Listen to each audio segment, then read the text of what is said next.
Mia had always hated the old mirror in her grandmother's attic.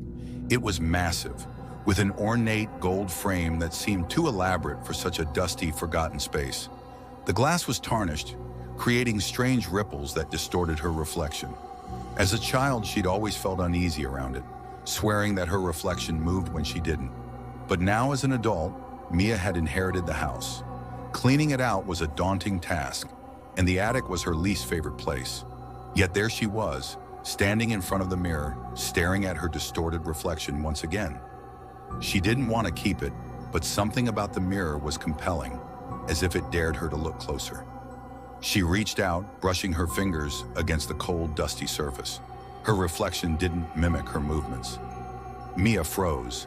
The other her stared back, head tilted slightly, with a twisted smirk. Before she could react, the reflection raised its hand and placed it against the glass, palm first. A faint whisper echoed in the room, like the sigh of a breeze. "Let me out!" Mia stumbled back, her heart racing. She could swear the glass rippled, like water disturbed by a stone. No way," she muttered, backing toward the attic stairs. But as she turned to leave, the attic door slammed shut on its own. The whispers grew louder now, almost like laughter. She spun around to face the mirror, and her reflection was gone. The glass was empty, just the dim attic behind her. Then she heard the voice again, louder, more insistent. "You've seen me. Now I see you." Before she could scream, a hand shot out of the mirror, pale and clawed, grabbing her wrist. She fought against it, but it was pulling her toward the glass.